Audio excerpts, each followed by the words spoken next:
tuned into Recovery TV, the voice of hope, with your host, John J. Tassoni Jr. Discussions and information on addiction and mental health issues. Now, here's John and today's guest. Thank you for joining me in this edition of the Recovery TV, and I'm your host, John Tassoni. Please get Narcan. Keep it, put it in your purse, leave it in your car. You need to take it out at night and put it in your home. But it's usable. We need to keep it on us. We need to start saving lives. We're losing too many folks. My guest today is Dr. Chris Aniano, who is the medical director at Neighborhood Health.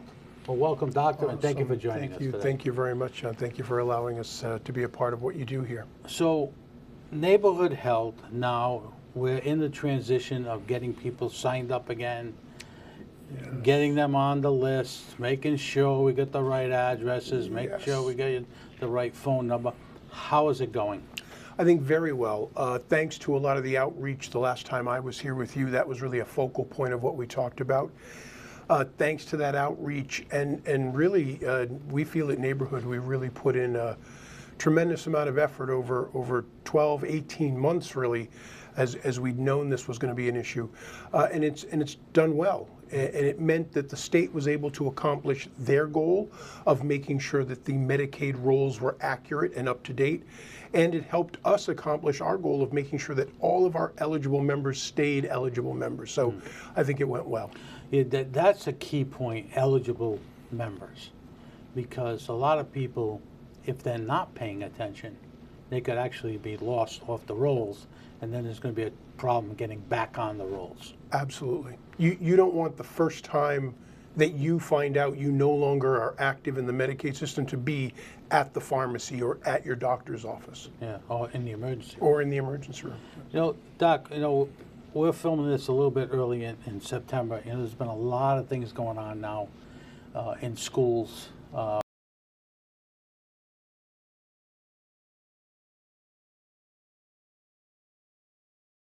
Number one,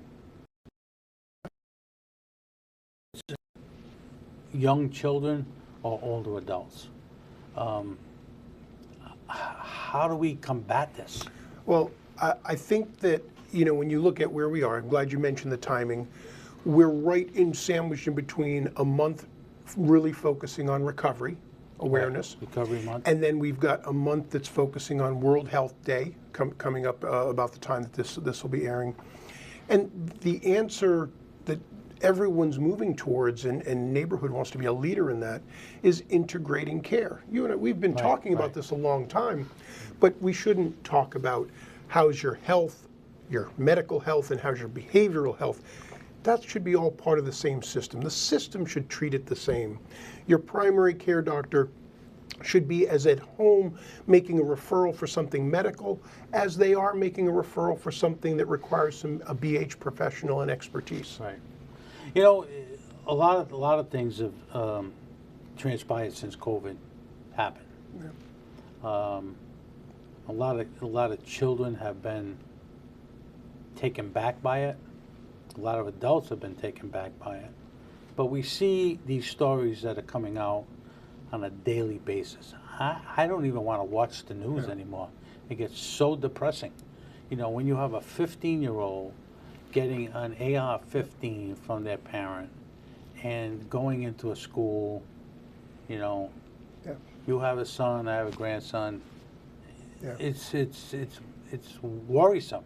Yes. Because you don't know what the next thing around the corner is going to come up at. Yeah, and we don't want you to forget that in any of these situations, in particular, let's bring the focus to Rhode Island, because what a horror that would be to think of something like that happening in our state.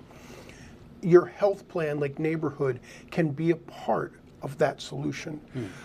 There's so much outreach, and we have care managers, nurses, social workers, care managers who are ready to help.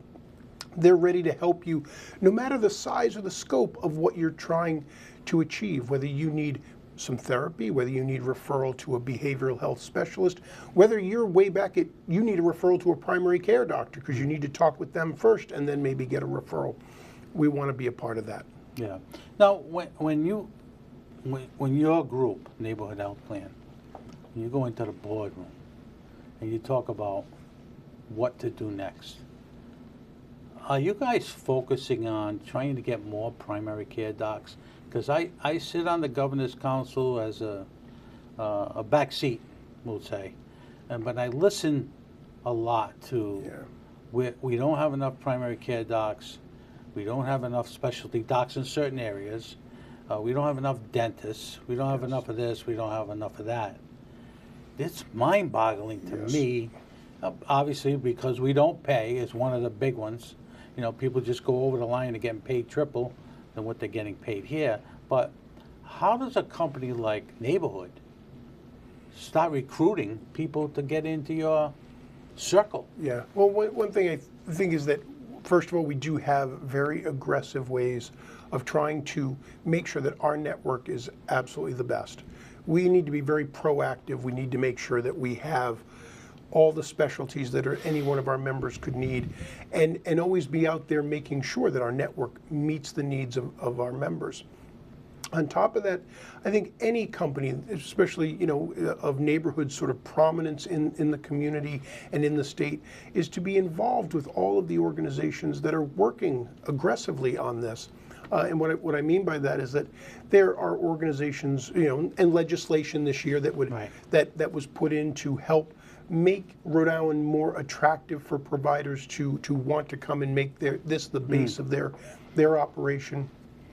And there's other organizations that are also helping to think of new ideas and new ways of bringing more providers to the state. But there are a lot of barriers that we need to break down in order to keep docs, attract docs, pay docs. If we don't do that, we're not going to get out of the hole that we're in right now. I say a hole because a lot of folks now are using the emergency rooms as their primary care docs because they can't get primary care docs. A lot of kids have to go to Hasbro because they don't have primary care docs. I mean, there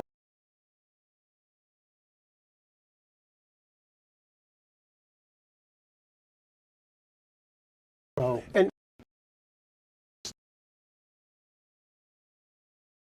because it's a national, is a specific committee in the state now working, a primary care workforce committee that's working to come up with the ideas that can help combat that. But particularly, is one of the points you mentioned that we reference in that committee a bit is that if we just think of the old things, you know, we don't come up with something new and a way to stabilize this, the answer may not be just trying to find a way to attract primary care doctors from Mass or from Wisconsin or from wherever, because that turns into a zero-sum game. Everyone will just start upping the ante, and you really don't actually gain anything. You know, one of the things too is that I just went through an issue with my mother-in-law. She was 100, died at home. CNAs. They call at 8 o'clock. They tell you to be there 8:30, 2:30, 3:30, 4:30, 5:30. There's no consistency because there's not enough workers. That's number one. Number two, the pays. We, as families, are saving the state an enormous amount of money by having our loved ones at home. No nursing home, no hospice care. They have hospice at home. Docs. Do you think it's ever going to be I want to use the word old-time doctors, where they come to your house now? Well, instead of going to the office. I mean, especially if you have elderly parents. You know, she was 100, she needed to go see the doc in order for the doc to put her in hospice. They had to put her in the car, take her down. It doesn't work. It doesn't work. You should have some sort of docs that are inclusive in, like a hospice thing, to say, hey, all right, listen, you're going to go to John Tassoni's house and you're going to, you know, see his mother-in-law and make sure that she's okay and you can start hospice. I want to talk a little bit more about that when we come back, because I'm going to throw the ball right in your court, Doc. We've got what you need for that. You're watching Recovery TV, and I'm your host, John Tassoni. We'll be right back after these messages with Dr. O. Now, back to Recovery TV with your host, John J. Tassoni Jr. Recovery TV is made possible by our supporting sponsors and our title sponsor, AdCare. Now, here's John and today's guest. Welcome back to Recovery TV, and I'm your host, John Tassoni. Dr. Chris Aniano from Neighborhood Health Plan is my guest today. And Doc, thank you for joining us. I know you're very busy this time of year. You know, you get the flu shots coming out, the other COVID shots coming out. So I want to thank you for your time. A lot of people have been talking about this home health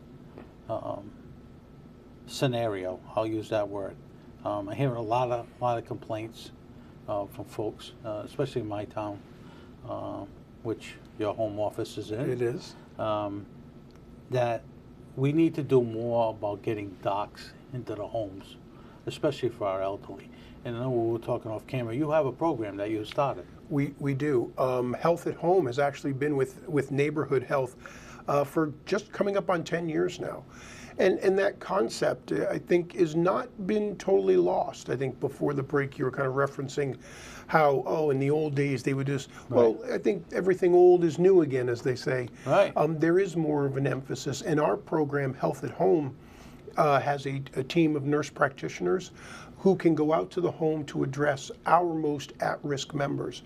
So when a member doesn't seem to be getting to their primary care doctor or doesn't have the best relationship with their primary care doctor, it's been disjointed and they've had needs and they've been in the emergency room, we have a way of getting a nurse practitioner or provider into their home to see, hey, what's going on?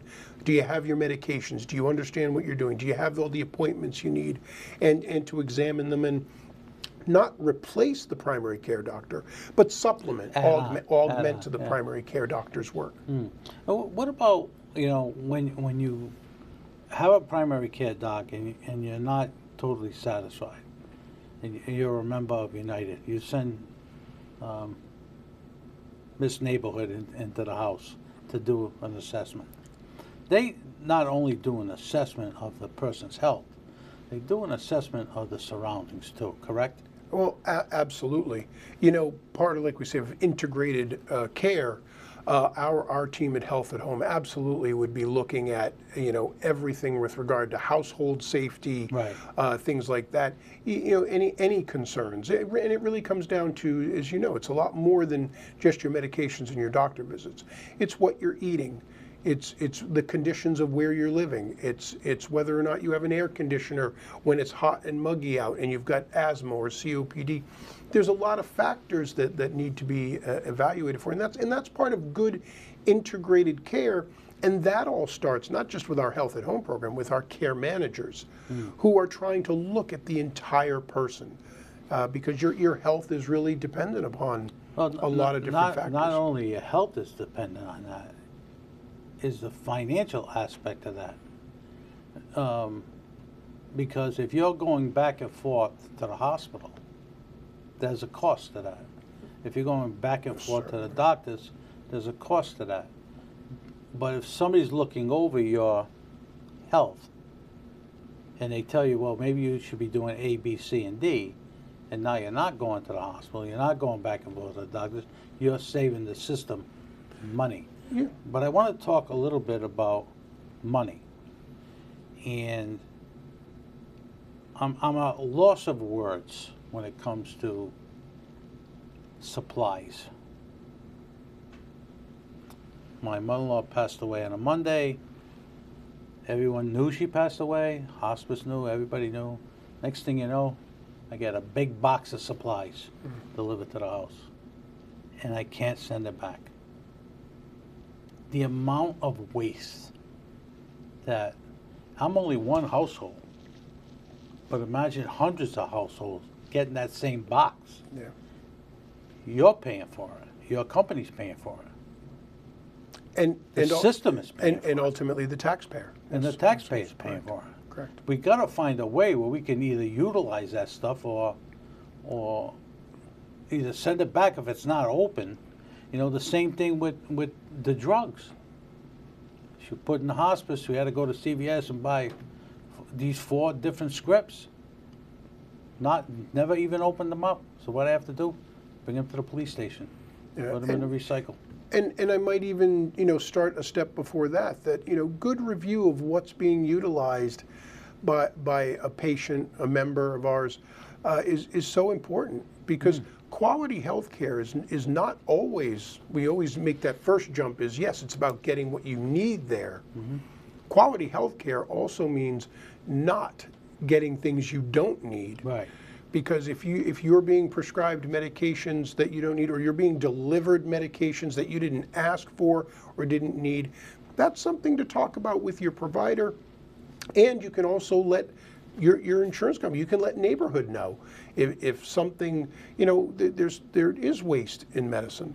And unfortunately, we've all got to be a part of the solution. We've got to be very mindful of what services are delivered to us, what medications, what equipment, and be mindful of knowing when it was something you asked for, something you needed, and if it wasn't, or you don't know why these things keep coming to you, don't be afraid to reach out. That's where neighborhood and our care managers can help you as well. Yeah, I mean, that's a great point, because that's what we did. We said, oh, listen, you got to stop. She's no longer here. Yeah. You got to stop delivering, because it's wasteful. Yeah. And it's costly. Very, and you can't very. You can't even donate it, because nobody wants to touch it. Yeah. Because God knows in today's society what's in it and what's not in it. You know what I mean? So it's just crazy. I want to talk a little bit about adolescent care. There's been a lot of talk about mental health in the schools. Sure. A lot of people talking about different programs that they want to institute in schools. When we come back from break, I'd like to know what Neighborhood's doing for adolescent mental health care. Sure. So we're going to take another quick break. You're watching Recovery TV, and I'm your host, John Tassoni, here with Dr. Aniano from Neighborhood Health Plan. We'll be right back after these messages. Now, back to Recovery TV with your host, John J. Tassoni Jr. Recovery TV is made possible by our supporting sponsors and our title sponsor, AdCare. Now, here's John and today's guest. Welcome back to Recovery TV, and I'm your host, John Tassoni, here with Dr. Aniano from Neighborhood Healthcare Plan. Thank you, Doctor, for joining us today. Pleasure. It's always a pleasure, and thank you for your sponsorship. No. Let's talk a little bit about adolescent care. Yeah. What do you got for me? Well, I think the real key is a robust network. We all get that idea that, behavioral health can even bleed into a substance use disorder because someone can be self-medicating. The key is to have options. It's having a way of getting to care, and that's what we think is key. So we're keeping our network as robust as possible with as many providers as possible to get what's needed in schools, out of schools, at home. That's the key. Speaking of options, you're a 30-year anniversary for Neighborhood Health. We are really loving that this year. We are just at our 30-year mark. And very excited because it kind of feels like we're hitting our stride. You're a teenager again. And we're hitting our stride. Yeah. It was a very important year for us. We were named again one of Rhode Island's best places to work, and that's important to us because that's what our employees are saying about us. Right. That's a survey about what our employees are saying, but then even what we thought was equally as important this year was that we were named the #1 employer for healthiest places to work, again by the Providence Business News. And why that's important to us is that whole process didn't just take into account what your employees said about you in a survey, but it was a real look at how you support your employees financially, emotionally, health-wise. So those two awards particularly very meaningful for us as we get to our 30th birthday. Thank you, Doctor. Thank you for joining us today. Folks, next week my guest is Christy Provencher from Zinnia Health. I want to thank everyone for watching. If you see something, say something. See you next week.